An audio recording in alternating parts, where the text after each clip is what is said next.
El aire en el taller de restauración olía a tiempo detenido, una mezcla sagrada de polvo, vitela y el aroma agridulce del pegamento de almidón.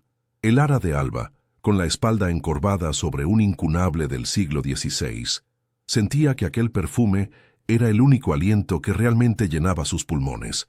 Sus dedos, manchados de pigmentos ocres, se movían con una delicadeza quirúrgica, suturando una herida en el lomo de cuero como si sanara una piel viva. Cada libro que salvaba era un pequeño acto de rebelión contra el desmoronamiento que la rodeaba, un intento desesperado por preservar la belleza en un mundo que se caía a pedazos. El silencio del cuarto, roto solo por el susurro del papel, era su santuario y su celda. En la quietud de esa tarde sevillana, no sabía que el eco de unos pasos firmes y despiadados estaba a punto de quebrar para siempre la frágil paz de su existencia. ¿Puede un alma forjada en la tradición sobrevivir al choque con la brutal modernidad? Quédate hasta el final, porque la propuesta que está a punto de recibir no solo desafiará su honor, sino que revelará un secreto que te dejará sin aliento. Suscríbete y comenta qué harías en su lugar. A sus 22 años, el ara era una criatura de otro tiempo. Su figura, esbelta y pálida, parecía diseñada para los pasillos umbríos del palacete familiar y no para el sol vibrante de Andalucía. Su cabello, de un castaño profundo, solía llevarlo recogido en un moño bajo que dejaba al descubierto la fragilidad de su nuca, un gesto de severidad que contradecía la tormenta de anhelos que se agitaba en sus ojos color miel. Como restauradora de libros antiguos, un oficio heredado de su abuelo, había aprendido el arte de la paciencia y el valor de lo perdurable. Sin embargo, sentía que su propia vida carecía de esa cualidad. Se sentía provisional, una nota a pie de página en la gran historia de los de Alba, una familia cuyo ilustre pasado era ahora su más pesada carga. Vivía esperando, aunque no sabía exactamente qué, atrapada en una rutina de deberes y silencios que asfixiaba cualquier sueño propio. Su virginidad era el último bastión de su identidad, un territorio íntimo y sagrado que se negaba a ceder a las conveniencias. No era una decisión nacida del miedo o la mojigatería, sino de un idealismo casi extinto, una lección susurrada por su abuela entre el aroma de jazmín del patio.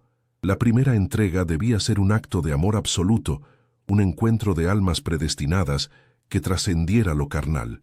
Para el ara, esta creencia era un escudo contra la mediocridad del matrimonio concertado, que se cernía sobre ella.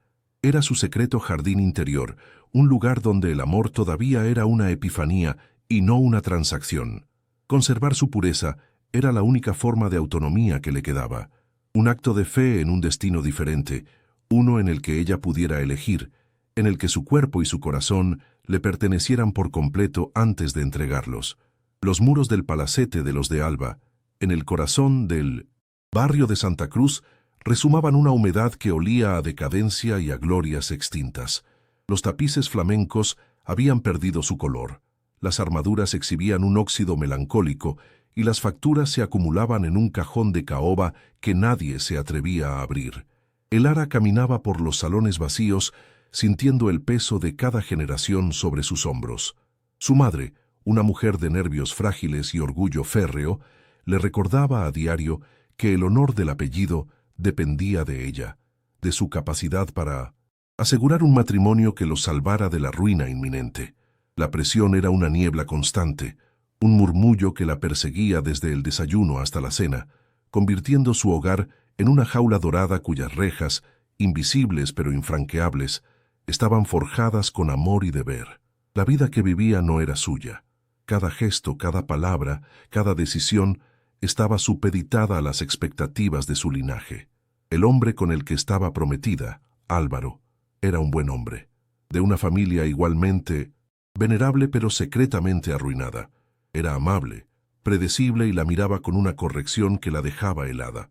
Su futuro se extendía ante ella como un manuscrito con el final ya escrito. Sería una esposa obediente, la guardiana de un legado en ruinas, y su cuerpo sería el peaje para mantener a flote las apariencias. El taller de restauración era su única vía de escape, el único lugar donde sus manos creaban en lugar de simplemente obedecer. Allí, entre los fantasmas de historias ajenas, podía soñar con ser la protagonista de la suya propia, una heroína con pasiones y deseos que no se atrevía a nombrar. Un profundo vacío se había instalado en el centro de su pecho, una sensación de irrealidad que la asaltaba en los momentos más inesperados. A veces, al mirarse en los espejos antiguos y empañados del palacete, no se reconocía. Veía el rostro de una joven obediente, una pieza en el tablero de ajedrez familiar, pero su verdadero yo, esa entidad vibrante y curiosa que devoraba novelas de amor y aventura a escondidas, se sentía cada vez más lejano, casi un espectro. El conflicto interno la consumía en silencio. Anhelaba la libertad de tomar un tren sin destino, de sentir la lluvia en la cara sin preocuparse por el peinado, de enamorarse de un desconocido con las manos manchadas de pintura en lugar de un aristócrata con el alma en bancarrota. Ese anhelo era su pecado y su salvación, una llama diminuta que se negaba a extinguir.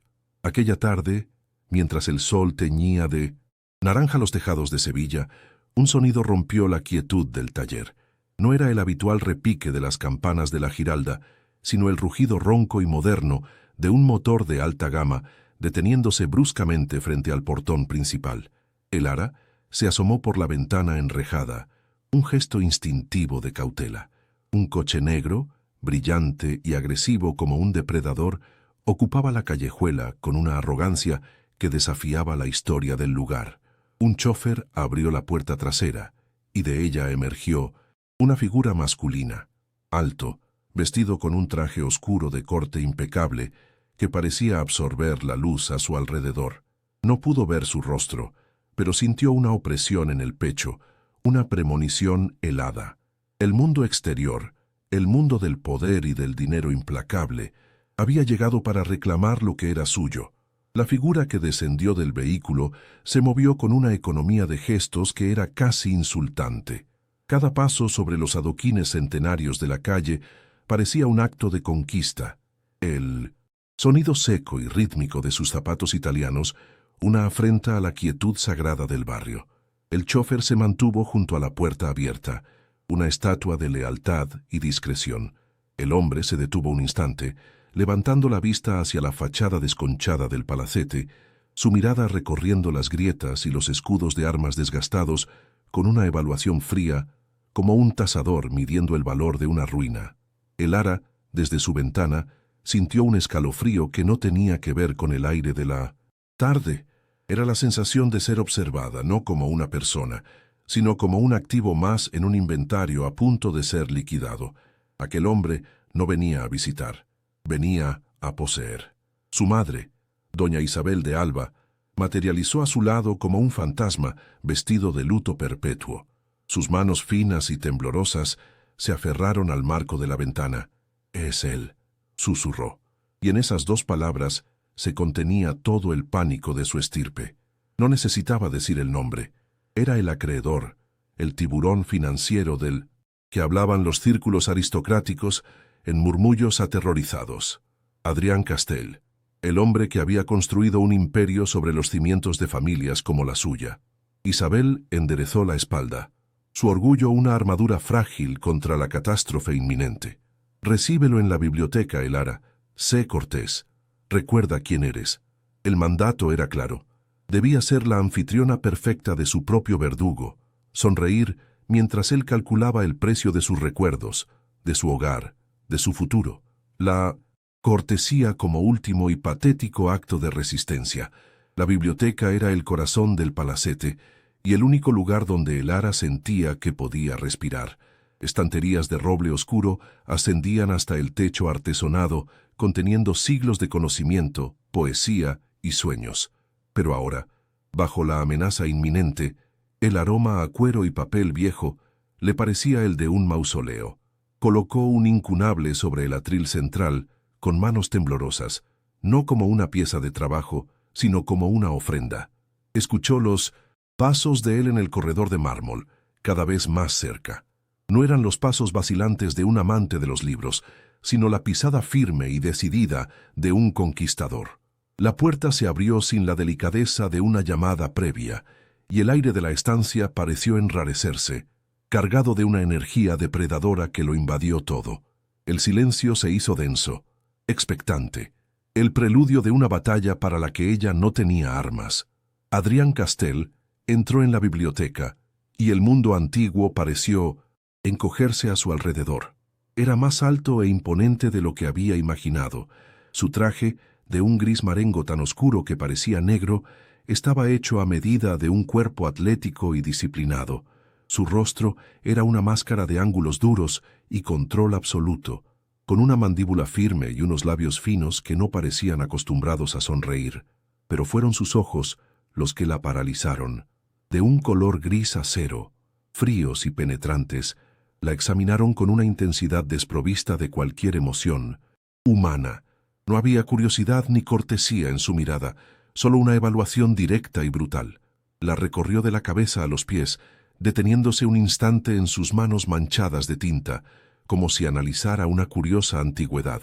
Para él, ella era simplemente parte del lote. «El Ara de Alba», dijo él, y su voz fue como el sonido de un glaciar al resquebrajarse, profunda, fría y peligrosa. No era una pregunta, sino una afirmación, la constatación de un hecho.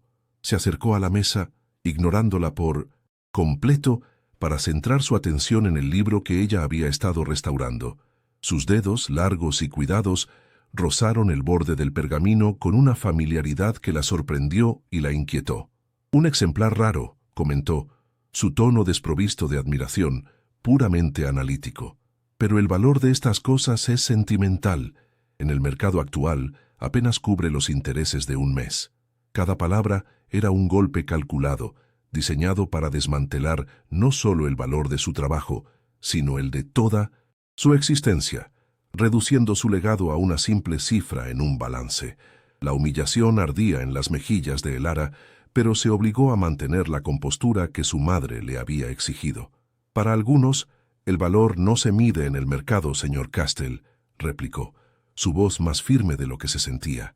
Él levantó la vista del libro y la fijó de nuevo en ella.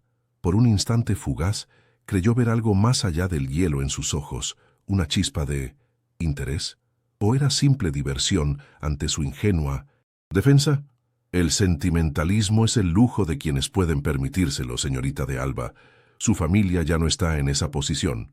Se movió por la biblioteca con la soltura de un propietario, pasando los dedos por los lomos de los libros, tocando la madera de las estanterías, tasando su mundo con una arrogancia insoportable. La opresión en el pecho de Elara se hizo casi física. Cada objeto que él tocaba parecía contaminado, profanado por su pragmatismo letal. Él representaba todo lo que ella despreciaba, un mundo donde la belleza era una mercancía, la historia un activo a liquidar y el honor una debilidad a explotar. Era la encarnación de la modernidad brutal que había llegado para devorar su frágil universo de tradiciones y silencios. Se detuvo frente a un retrato al óleo de su abuela, una mujer de mirada dulce y sonrisa serena. Adrián lo contempló por un momento, con la cabeza ligeramente ladeada. «Una belleza clásica», dijo, aunque su tono sugería que estaba evaluando el marco, dorado más que el rostro pintado. «Supongo que la belleza es otro de los activos de la familia». La insinuación fue tan sutil como una cuchillada. La sangre huyó del rostro de Elara. La frase quedó suspendida en el aire, cargada de un significado oscuro y terrible. No la miraba a ella, sino al retrato, pero el mensaje era inequívocamente para ella. De repente, comprendió la verdadera naturaleza de su visita. No estaba allí solo para tasar libros y muebles. Estaba allí para verla, para evaluarla.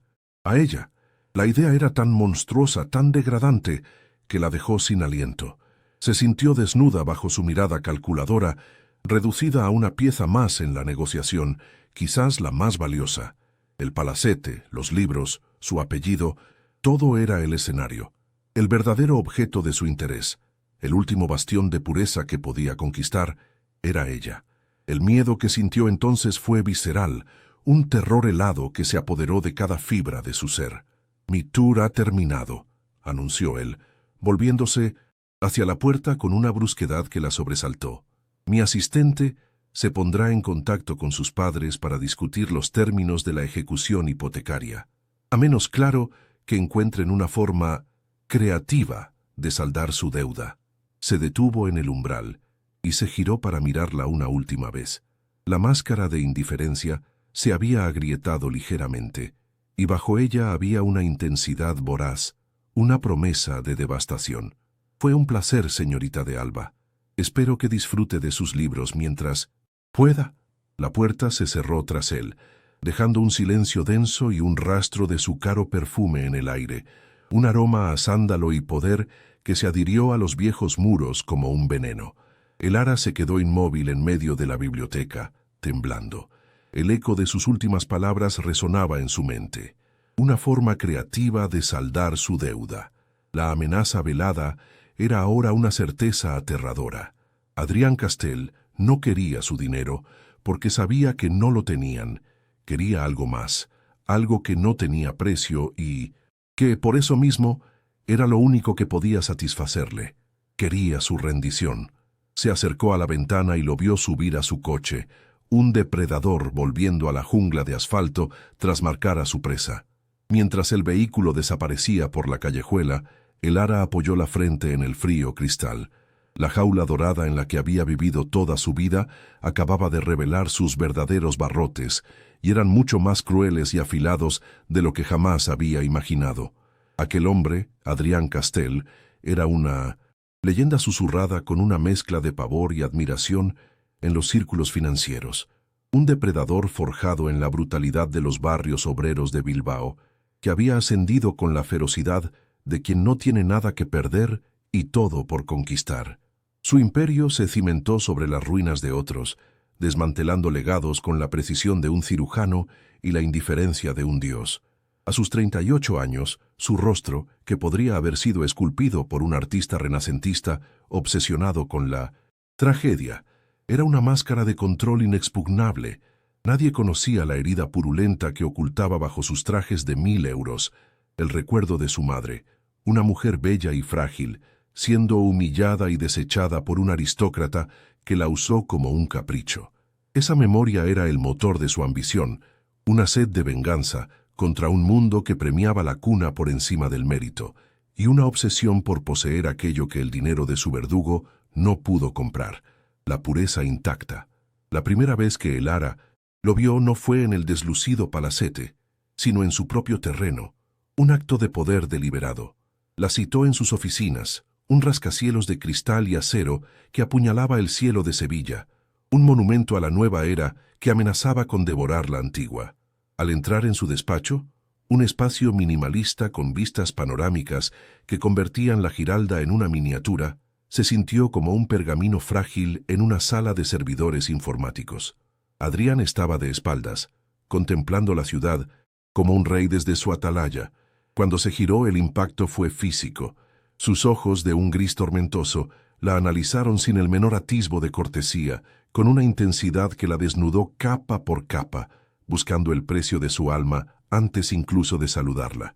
Llevaba una camisa blanca, sin corbata, con las mangas arremangadas, revelando unos antebrazos fuertes y veteados de venas, el único indicio del trabajador incansable bajo la fachada del magnate.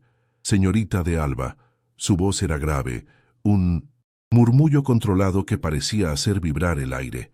Gracias por venir. Aprecio la eficiencia. Cada palabra era un arma, un recordatorio de que ella estaba allí por su clemencia, una suplicante en el templo del poder. Se movió con una gracia felina y se sentó en el borde de su enorme mesa de caoba negra, acortando la distancia entre ellos, invadiendo su espacio personal. La postura era deliberadamente informal, pero irradiaba una autoridad absoluta. El ara se mantuvo de pie, aferrando su bolso, como si fuera un escudo. El olor de su perfume, una fragancia masculina y compleja a base de cuero y vetiver, la envolvió, un aroma tan diferente al polvo y la vitela de su taller que la hizo sentir mareada. Era el olor del dinero, del peligro, de un mundo al que ella no pertenecía y que, sin embargo, estaba a punto de consumirla por completo. He revisado el expediente de su familia, continuó él, sin apartar su mirada de la de ella. Es un desastre, un monumento a la mala gestión y al orgullo desmedido. La brutal honestidad la golpeó como una bofetada. Nadie les había hablado nunca con esa franqueza. La gente de su círculo social se movía en un mundo de eufemismos y apariencias. Adrián, en cambio, usaba la verdad como un bisturí, abriendo la herida para mostrar la podredumbre. Su palacete, su apellido, no valen nada en el mercado actual. Son reliquias, y las reliquias pertenecen a los museos o a los coleccionistas. El Ara sintió que la sangre le subía a las mejillas, una mezcla de ira y humillación. Quería gritarle, defender el honor de su familia, pero las palabras se atascaron en su garganta. Sabía que, en su cruel lógica, él tenía razón.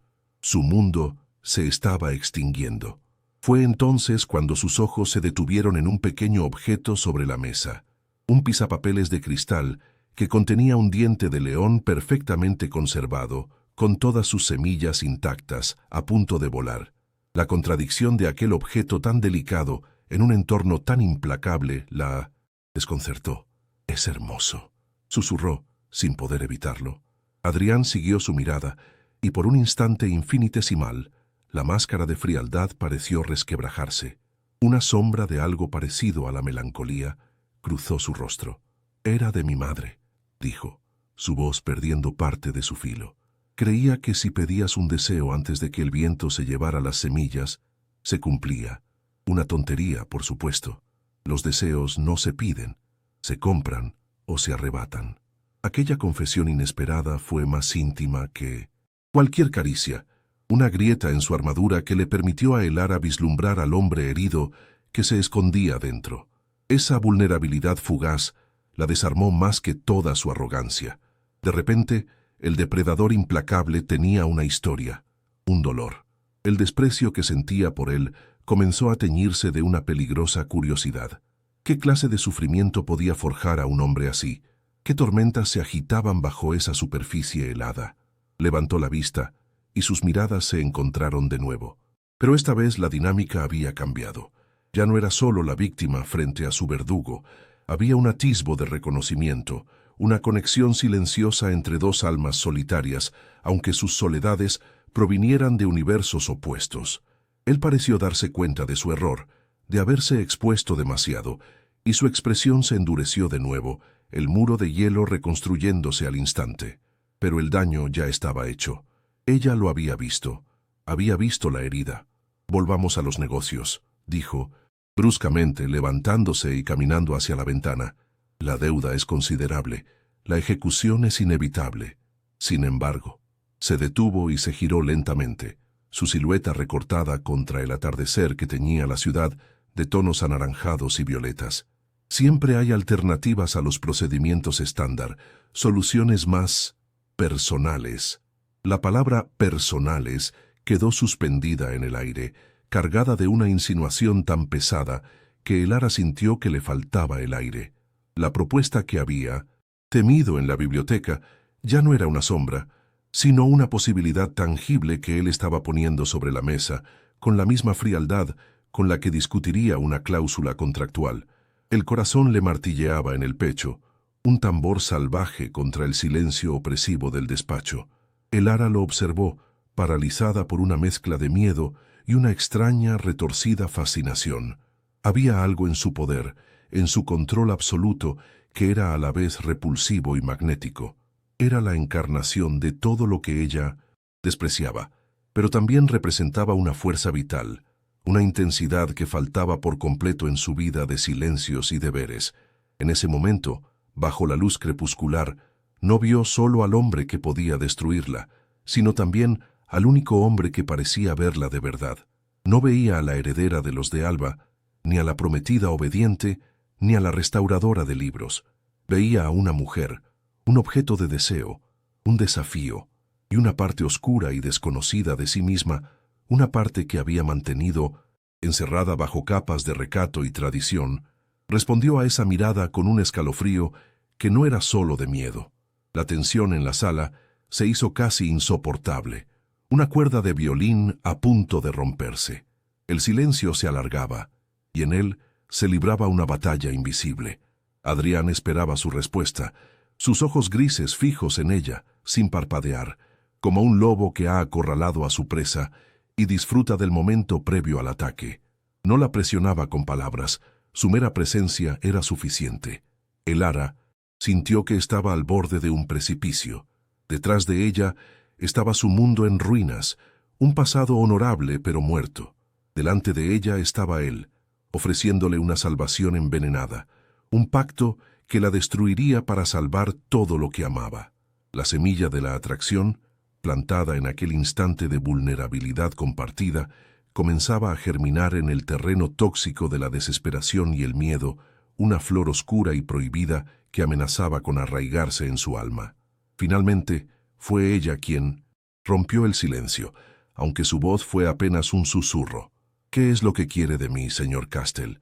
La pregunta era ingenua, casi infantil, pero era todo lo que pudo articular. Una sonrisa casi imperceptible, fría y carente de humor, curvó los labios de Adrián. Se acercó a ella, deteniéndose a apenas un paso de distancia.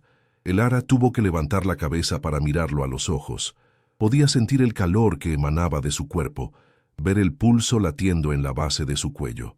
«Quiero algo que su prometido no puede darle, algo que su apellido no puede comprar. Quiero lo único de valor real que su familia todavía posee, señorita de Alba».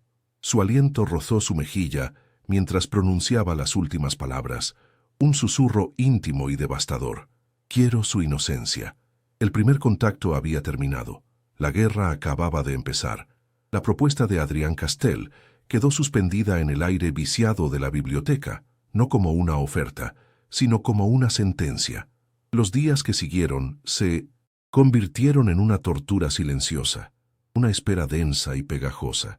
Él comenzó a frecuentar el palacete con la excusa profesional de supervisar personalmente la tasación de la biblioteca, un pretexto tan fino como el papel de Biblia. Cada una de sus visitas era una invasión calculada. Su presencia, cargada de una energía depredadora y masculina, llenaba los salones como una tormenta contenida, haciendo que el polvo centenario pareciera vibrar de una nueva y peligrosa vida. Elara lo recibía con una cortesía gélida, una armadura de modales que él se deleitaba en resquebrajar con su mirada directa y sus preguntas incisivas, obligándola a un juego de esgrima verbal en el que ella siempre se sentía desarmada y expuesta. Durante una de esas tardes, mientras catalogaban una colección de poesía mística, sus manos se rozaron al alcanzar el mismo volumen de San Juan de la Cruz. Fue un contacto fugaz, la yema de su pulgar contra el dorso de la mano de ella, pero el efecto fue devastador. Una corriente eléctrica, ardiente y prohibida, la recorrió de pies a cabeza, haciendo que su aliento se quedara atrapado en su garganta. Se apartó como si se hubiera quemado, con el corazón martilleándole contra las costillas. Adrián no se movió, pero sus ojos grises se clavaron en los de ella, y por un instante vio en ellos un reflejo de su propio desconcierto, una sorpresa ante la intensidad de esa conexión física. No dijeron nada, pero el silencio que siguió fue más elocuente que cualquier confesión, un abismo de posibilidades terribles que se abría entre ellos. El dilema moral de Elara se convirtió en su sombra. Por la noche, en la soledad de su alcoba, la atormentaba. El rostro de Adrián se superponía al de su prometido, Álvaro, en sus pensamientos. La amabilidad predecible de Álvaro, que antes le había parecido un refugio seguro, ahora se le antojaba insípida, carente de la vitalidad cruda que emanaba de Adrián. Se sentía culpable por esta comparación, una traidora a sus propios principios. El deseo que sentía por Adrián era una enfermedad, un veneno dulce que se extendía por sus venas, corrompiendo la pureza que tanto se había esforzado por preservar. Se aferraba a sus libros, a la lógica de sus restauraciones, intentando encontrar en la estructura de los códices antiguos una coherencia que su propia vida había perdido por completo, pero el caos ya se había instalado en su alma. Adrián parecía disfrutar de su tormento. No la presionaba físicamente. Su estrategia era mucho más sutil y cruel. La asediaba con su inteligencia, desafiando cada una de sus creencias. Durante una discusión sobre un tratado filosófico, Él desmanteló sus ideas sobre el amor romántico con un cinismo brutal. El amor es una transacción biológica envuelta en poesía para hacerla tolerable, sentenció, su voz desprovista de emoción. Es una debilidad que los poderosos explotan y los débiles idealizan para sobrevivir. Sus palabras la hirieron profundamente, porque atacaban el núcleo mismo de su ser, su fe en un amor trascendente.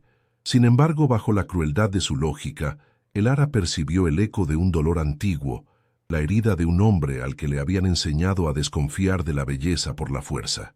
En otra ocasión, él la encontró en el taller con las manos manchadas de pigmento dorado mientras restauraba la miniatura de un manuscrito. En lugar de mantener la distancia, se acercó y observó su trabajo con una atención inesperada. «Tienes un don», dijo, su voz más suave de lo habitual. «Devuelves la vida a lo que está muerto». Elara levantó la vista, sorprendida por el tono casi reverente. Sus rostros quedaron a escasos centímetros. Pudo ver las finas líneas de cansancio alrededor de sus ojos, la sombra de una barba incipiente en su mandíbula. El impulso de alargar la mano y tocar esa piel áspera fue tan abrumador que tuvo que apretar los puños hasta que las uñas se le clavaron en las palmas. Aquel momento de quietud fue una tregua, una conexión a través del arte que trascendía su conflicto. Él también luchaba. Elara podía verlo en la tensión de su mandíbula, en la forma en que a veces su mirada se perdía en la distancia, como si estuviera librando una batalla interna. Había ido allí con la intención de conquistar, de tomar lo que quería como siempre había hecho, pero algo en la tranquila dignidad de Elara, en su pasión por un mundo que él consideraba obsoleto, lo estaba desarmando. Ella no era como las otras mujeres de su vida, mujeres que se sentían atraídas por su poder y su riqueza. Elara lo miraba y veía al destructor, al bárbaro, y sin embargo, no retrocedía.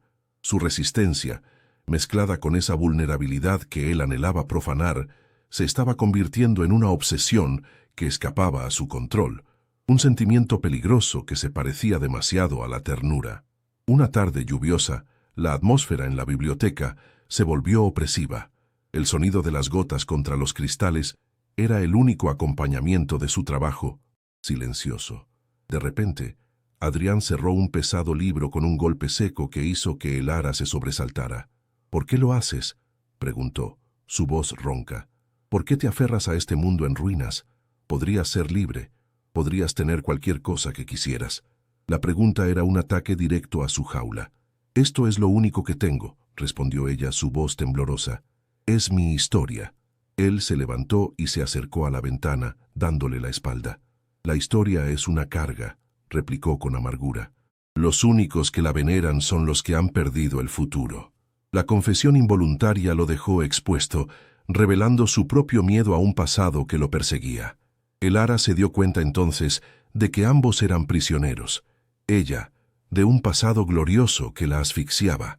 Él de un pasado miserable que lo había endurecido hasta convertirlo en piedra.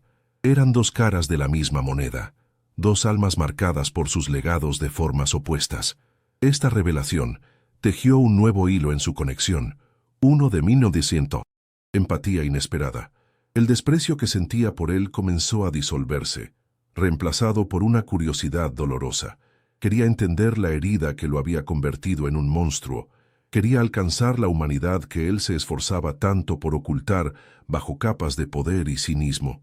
Y ese deseo de entenderlo, de sanarlo, era aún más peligroso que la atracción física, porque amenazaba con entregarle no solo su cuerpo, sino también su corazón. La tensión alcanzó un punto de no retorno cuando él descubrió su diario personal, que ella había escondido descuidadamente bajo una pila de bocetos. Lo sostuvo en sus manos, sopesándolo como si contuviera secretos de estado. Elara se quedó helada. El pánico la paralizó. Era la violación definitiva, la exposición de sus pensamientos más íntimos. «Devuélvemelo», suplicó con la voz rota. Adrián la miró, y en sus ojos no había burla, sino una extraña solemnidad. No lo abrió. En su lugar se lo tendió. «Tus secretos están a salvo conmigo, Elara», dijo en voz baja. «A diferencia de todo lo demás en esta casa, esto no tiene precio». El gesto, una muestra de respeto inesperada, La desarmó por completo. La confianza que le ofreció en ese instante fue más seductora que cualquier caricia. Aquella noche, Elara no pudo dormir. La imagen de Adrián devolviéndole su diario se repetía en su mente. Él había tenido la oportunidad de despojarla de su último vestigio de privacidad, de usar sus miedos y deseos en su contra, y había elegido no hacerlo. Era una estrategia más, una forma de ganarse su confianza antes del golpe final, o era una prueba de que el hombre que ella creía conocer no era toda la verdad. La dualidad de su carácter la fascinaba y la aterraba. Era a la vez su verdugo y su único confidente, el destructor de su mundo, y el único que parecía entender la prisión en la que vivía. El deseo que sentía por él ya no era solo una atracción oscura, sino algo más complejo, una necesidad de acercarse al fuego, aunque supiera que se quemaría. La noticia de la ruina total de la familia de Álvaro llegó como un mazazo definitivo, aniquilando la última y frágil esperanza de salvación. El matrimonio concertado, su sacrificio pactado, ya no servía de nada. Estaban completamente a merced de Adrián Castell. La subasta era inminente. Las notificaciones oficiales comenzaron a llegar, frías y burocráticas, anunciando el fin de los de Alba. La desesperación se apoderó del palacete, un silencio fúnebre que ni siquiera las lágrimas de su madre podían romper. Elara se sintió arrinconada, con la espalda contra un muro que se desmoronaba. Todas las vías de escape se habían cerrado. Solo quedaba una puerta, y el guardián de esa puerta era el hombre que quería poseer su alma. Fue entonces cuando comprendió la verdadera naturaleza de su dilema. Ya no se trataba de elegir entre el deber y el deseo, o entre la seguridad y la libertad. Esas eran abstracciones de una vida que ya no existía. La elección real era mucho más visceral, la aniquilación o la sumisión. Podía aferrarse a su integridad, a su ideal de pureza, y ver cómo todo lo que amaba se convertía en polvo, arrastrando a su familia a la vergüenza y la miseria. O podía caminar hacia el fuego, sacrificar la única cosa que sentía verdaderamente suya, su inocencia, y convertirse en la salvadora de su linaje. El precio de su honor era el honor de su familia. Era una elección imposible, una balanza en la que su alma pesaba lo mismo que su mundo entero. Adrián pareció percibir su capitulación antes incluso de que ella tomara una decisión. Su siguiente visita fue diferente. No hubo sarcasmo ni debates intelectuales. Se sentó frente a ella en la biblioteca, en un silencio cargado de expectación. El poder había vuelto a sus manos por completo, y ambos lo sabían. Él no necesitaba decir nada. Su mera presencia era la pregunta, la oferta y la amenaza. La miraba con una intensidad que era casi compasiva, como si entendiera la magnitud del sacrificio que le estaba pidiendo. Era la mirada de un coleccionista ante una pieza única y frágil que está a punto de adquirir, una mezcla de anhelo, triunfo y un atisbo de pesar por la belleza que estaba a punto de romper. Elara lo observó a través de un velo de lágrimas que se negaba a derramar. Vio en él no solo al magnate implacable, sino al niño herido que anhelaba poseer la pureza que le fue negada. Vio al hombre solitario que construyó un imperio para llenar un vacío que ningún dinero podía comprar, y en esa visión encontró una extraña paz, la claridad desoladora de la necesidad. Su deseo por él se entrelazó con su deber familiar, convirtiéndose en una fuerza ineludible. Ya no podía distinguir dónde terminaba la atracción y dónde comenzaba el sacrificio. Rendirse a él se había convertido en la única acción posible, un acto de desesperación que, paradójicamente, se sentía como la primera decisión verdaderamente suya que tomaba en toda su vida. Él rompió el silencio, su voz un murmullo grave que pareció acariciarla en la penumbra. «No tienes que hacer esto, Elara.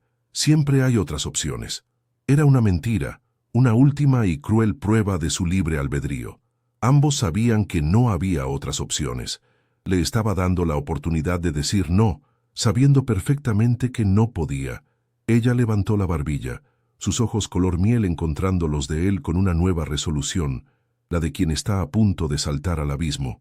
La timidez había desaparecido, reemplazada por una dignidad rota, pero firme.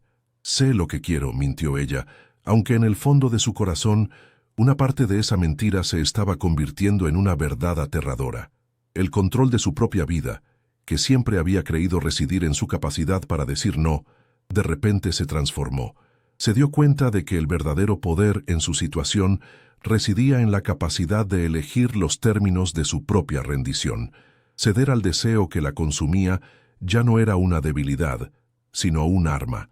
Podía usar su inocencia, el objeto de su obsesión, como moneda de cambio para reescribir el destino de su familia. Era un pacto faústico, un intercambio de su alma por su legado. La decisión la llenó de una calma helada. La virgen tímida que restauraba libros estaba muriendo, y en su lugar estaba naciendo una mujer dispuesta a pagar cualquier precio por la supervivencia. Finalmente, se levantó y caminó hacia él, cada paso un eco en el silencio de la biblioteca. Se detuvo tan cerca que podía sentir el calor que emanaba de Minos, su cuerpo, oler el aroma a poder y a sándalo que se había convertido en el perfume de su caída.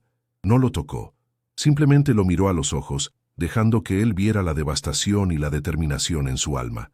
«Salva a mi familia, Adrián», susurró, y su nombre en sus labios sonó a la vez como una súplica y una capitulación. «Sálvalos, y seré tuya». La tensión que se había ido acumulando durante semanas finalmente se rompió, no con una explosión, sino con la quietud aterradora que precede a la consumación de un destino irrevocable. La noche en que todo se rompió, Elara no lloró. Se vistió con el vestido más sencillo que poseía, uno de lino color crema que su madre despreciaba por su falta de ostentación, y salió del palacete sin hacer ruido, como una ladrona huyendo de su propia vida. Caminar por las calles de Sevilla a esa hora era una transgresión en sí misma, una ruptura con cada norma que le habían inculcado. No cogió un taxi. Necesitaba sentir el frío de los adoquines bajo sus zapatos finos. Necesitaba el anonimato de la oscuridad para reunir los fragmentos de su valor. Cada paso que la alejaba de la decadencia honorable de su hogar era un paso hacia la opulencia fría y anónima del ático de Adrián. No iba a suplicar ni a negociar, iba a cumplir su parte del pacto, a entregar su cuerpo como si fuera el último incunable de la colección familiar, el sacrificio final para saldar una deuda de sangre y orgullo. El ático de Adrián era un mundo suspendido en el cielo, un santuario de cristal y acero que miraba a la vieja Sevilla con la displicencia de un dios moderno. Al entrar, Elara se sintió absorbida por el silencio, un silencio diferente al de su casa.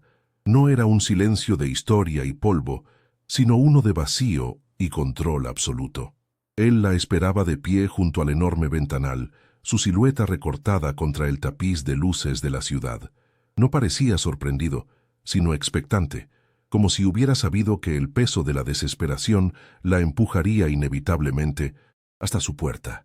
Llevaba una camisa oscura desabrochada en el cuello, y en sus ojos grises no había triunfo, sino una gravedad sombría, casi melancólica. La examinó de arriba a abajo, deteniéndose en su vestido simple, en sus manos entrelazadas, en el temblor casi imperceptible de su barbilla. La presa había entrado voluntariamente en la guarida del depredador. «Estás aquí», dijo él, y su voz, despojada de su habitual filo sarcástico, resonó en el espacio minimalista con una intimidad que la hizo estremecer. No era una pregunta, sino la constatación de un destino que ambos habían sellado en la biblioteca. Elara asintió, incapaz de hablar.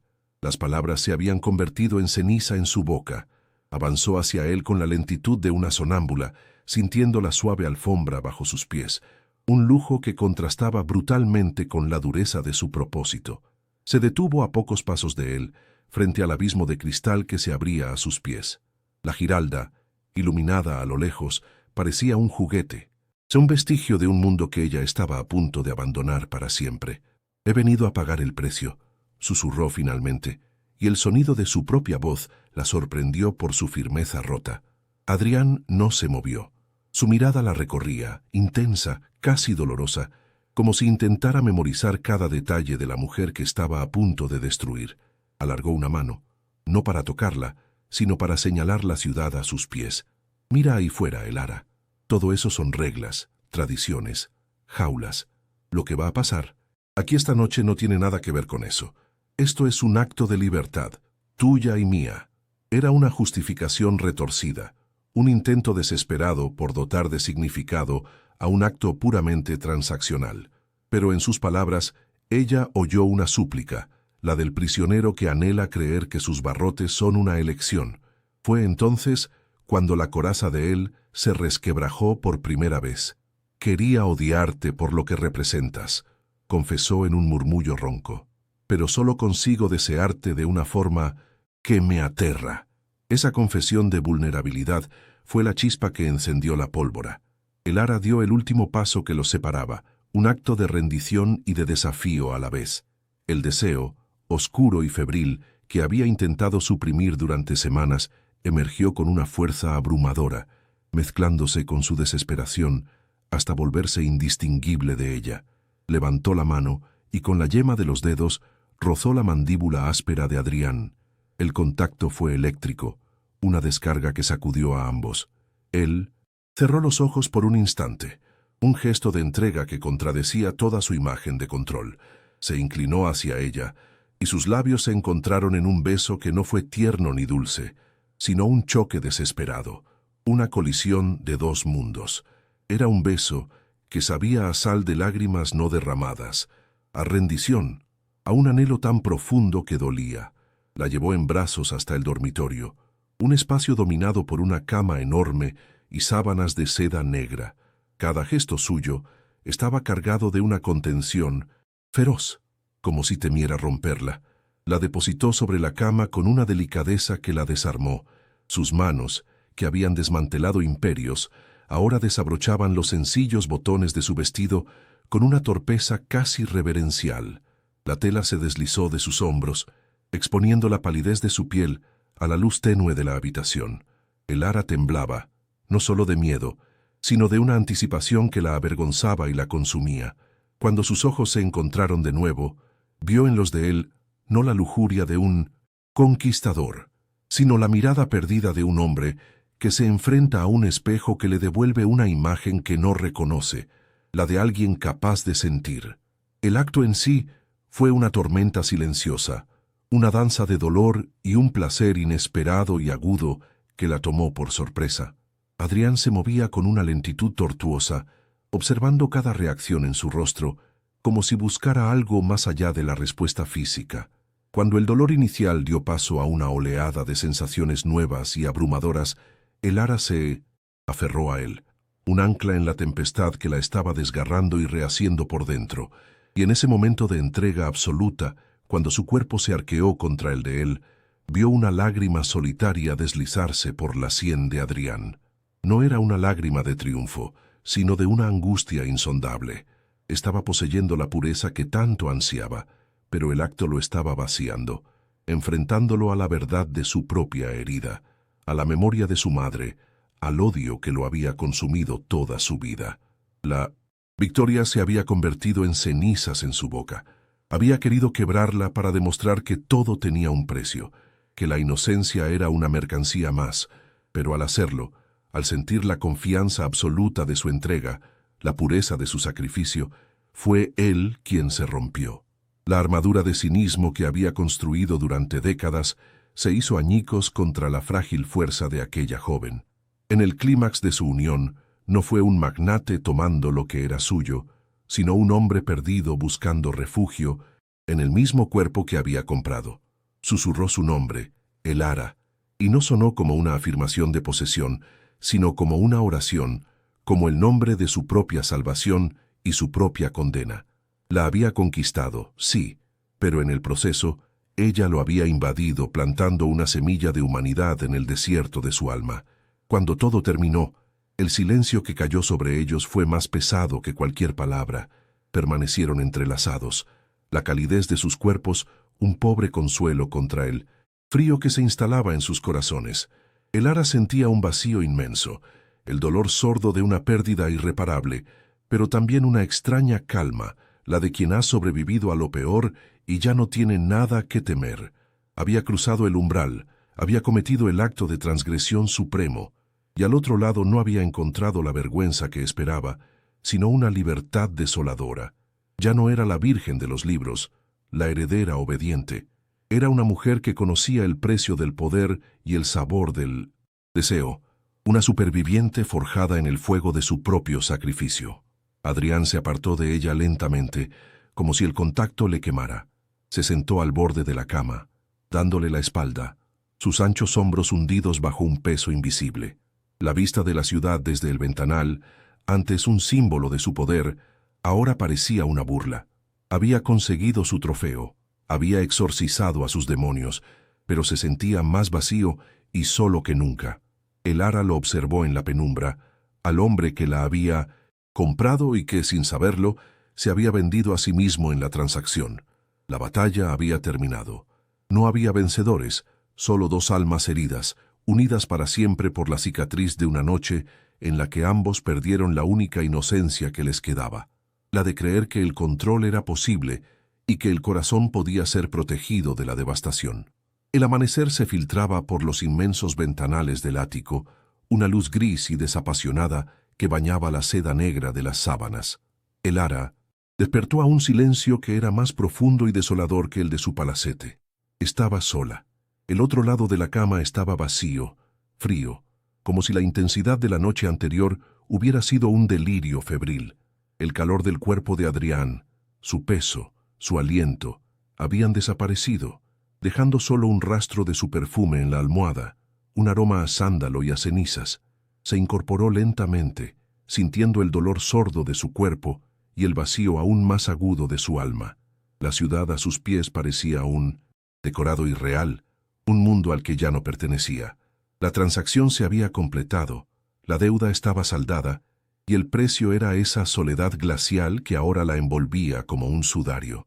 Se levantó con movimientos mecánicos, sus miembros pesados por una fatiga que trascendía lo físico. Encontró su vestido de lino color crema arrojado sobre una silla de diseño, una reliquia de otra vida, de una inocencia que ya no le pertenecía. Se vistió sin mirarse en los espejos de cromo que cubrían las paredes, temerosa del reflejo que le devolverían, de ver a la extraña en que se había convertido. Sobre la mesa de cristal, junto a su bolso, había una tarjeta de platino sin nombre y una nota escueta, impresa a máquina. La transferencia ha sido ejecutada. El palacete y todos los activos de los de Alba están libres de cargas. No había firma. No había una sola palabra personal. Era el recibo de su venta, la prueba fría y burocrática de que su sacrificio había sido aceptado. Lo ignoró todo y caminó hacia la puerta, sintiendo la necesidad urgente de huir de aquella jaula de oro y cristal. La ausencia de Adrián era un grito en el silencio del ático. No estaba en el salón, ni en la cocina de acero inoxidable. Se había ido, o quizás se escondía en alguna otra estancia, incapaz de enfrentarse a la mañana, a la realidad de lo que habían hecho. Su huida era una confesión más elocuente que cualquier palabra de arrepentimiento. El conquistador había abandonado el campo de batalla después de 1970. La victoria, dejando tras de sí la devastación. El ara comprendió que él también estaba roto, que la pureza que había querido profanar lo había herido de una forma que no había previsto. Al cerrar la puerta del ático tras de sí, no sintió que escapaba de un monstruo, sino de un hombre tan prisionero como ella, atrapado en una fortaleza de poder y soledad que él mismo había construido. El eco de sus pasos en el pasillo de mármol fue el único adiós. El regreso a casa fue un viaje a través de un paisaje que, aunque familiar, le resultaba ajeno. Las calles de Sevilla despertaban, llenas de los sonidos y olores de la vida cotidiana, el aroma a café, el murmullo de las conversaciones, el repique de las primeras campanas. Pero para el ara, todo parecía estar detrás de un cristal invisible. Se sentía como un fantasma caminando entre los vivos, marcada por un secreto que la aislaba del mundo. El sol de la mañana, que siempre había amado, ahora le parecía crudo y acusador, iluminando sin piedad su vergüenza. Cada mirada de un transeúnte era una puñalada, cada risa una burla. Había salvado el mundo de su familia, pero en el proceso había perdido el suyo propio, y ahora vagaba por las ruinas de su identidad sin saber dónde encontrar refugio. Al cruzar el umbral del palacete, el aire cargado de historia la recibió como a una extraña. Su madre la encontró en el vestíbulo, con los ojos enrojecidos por el llanto, pero esta vez eran lágrimas de alegría. «Un milagro, Elara, un milagro», exclamó abrazándola con una fuerza que casi la asfixia. Le habló de una llamada del banco, de un benefactor anónimo que había liquidado todas sus deudas, de un futuro que volvía a ser posible. Elara se dejó abrazar, su cuerpo rígido, su rostro una máscara de calma forzada. Escuchaba las palabras de su madre, pero el sonido le llegaba distorsionado, como si viniera de muy lejos. El milagro tenía un nombre y un precio, y ese precio estaba grabado a fuego en su piel y en su memoria. La alegría de su familia era el eco de su propio sacrificio, un recordatorio insoportable de la noche que había vendido su alma. Los días siguientes se convirtieron en una farsa dolorosa. El palacete recuperó una vitalidad que Elara no reconocía, lleno de planes de futuro y de un alivio ruidoso que la atormentaba. Tuvo que sonreír en cenas de celebración, brindar por la buena fortuna y escuchar las teorías sobre el misterioso Salvador. Su prometido, Álvaro, ahora liberado de la presión, intentó reanudar su cortejo con una torpe ternura que a ella le resultaba repulsiva. Se sentía como una actriz en una obra cuyo guión odiaba, interpretando el papel de la hija obediente y la novia devota, mientras su interior era un páramo de culpa y desolación. Nadie notaba su ausencia, la lejanía en su mirada, el silencio que se había instalado en el fondo de sus ojos. Había salvado sus apariencias, y eso era lo único que a ellos les importaba. Su único refugio era el taller, pero incluso allí, entre sus amados, libros. La paz la eludía. Se sentía indigna de tocar los pergaminos frágiles, sus manos manchadas no de pigmento, sino de la transacción que había profanado su cuerpo. Miraba los manuscritos que hablaban de amor cortés y de entrega pura, y sentía que eran una burla a su propia historia. El idealismo que había sido el pilar de su existencia se había derrumbado, dejando solo un cinismo frío que la asustaba. Se había convertido en una de las mujeres que siempre había despreciado, una que usaba su cuerpo como moneda de cambio. La pérdida no era solo física, era la muerte de un sueño, la aniquilación de la fe en un amor que trascendiera lo carnal, y esa pérdida la dejó vacía, sin brújula, a la deriva en un océano de silencio. Mientras tanto, en la cima de sus rascacielos, Adrián Castel vivía su propio infierno. La victoria tenía el sabor amargo de la ceniza. Se sumergía en el trabajo con una ferocidad desesperada, intentando ahogar en cifras y contratos el recuerdo de la suavidad de la piel de Elara, de la confianza absoluta en sus ojos cuando se entregó a él, la imagen de su propia lágrima, esa traición de su cuerpo que no había podido controlar, lo perseguía como un espectro. Había querido poseer su inocencia para destruirla y demostrarse a sí mismo que todo era corruptible. En cambio, la inocencia de Elara lo había invadido a él, revelándole la magnitud de su propia podredumbre, el abismo de soledad en el que vivía. Se sentía sucio, no por el acto, sino por la emoción que había desatado, una ternura protectora que era una debilidad que no podía permitirse. Pasaron las semanas y el dolor de Elara comenzó a transformarse. Un día, mientras suturaba con hilo de lino el lomo de un libro desgarrado, una revelación la golpeó con la fuerza de un rayo. No había sido solo una víctima. En su desesperación, había tomado una decisión. Había elegido su camino, por terrible que fuera. Había empuñado la única arma que poseía, su pureza, y la había utilizado para proteger a los suyos. No fue un acto pasivo de sumisión, sino un acto activo de sacrificio. Esta comprensión no borró el dolor ni la pérdida, pero le devolvió un sentido de agencia que creía haber perdido para siempre. Una nueva fuerza, dura y forjada en el fuego, comenzó a crecer en su interior. Ya no era la frágil flor de invernadero, era una superviviente, con cicatrices que demostraban que había luchado. Con esta nueva resolución, supo que no podía seguir viviendo en la jaula dorada que había salvado. Su familia, con su alegría ciega, se había convertido en un recordatorio constante de su pacto. Una mañana, mientras todos dormían, empaquetó una pequeña maleta con algunos libros, sus herramientas de restauración y ropa sencilla. No dejó una nota. El silencio sería su única explicación. Se detuvo por última vez en la biblioteca, el escenario de su encuentro y su condena, y sintió una punzada de nostalgia, pero no de arrepentimiento. Al salir del palacete y enfrentarse a la incertidumbre de un nuevo día, no estaba huyendo. Por primera vez en su vida estaba caminando hacia sí misma, hacia la mujer que había nacido en la oscuridad del ático de Adrián, una mujer libre del peso del pasado y dueña de su propio y roto futuro. Había pasado un año. Elara había encontrado su exilio voluntario en Florencia, en una pequeña bottega de restauración en el Oltrarno, el barrio de los artesanos. El aire aquí no olía a decadencia, sino a creación, a cuero nuevo, a pigmentos molidos a mano y al aroma dulzón del aceite de linaza.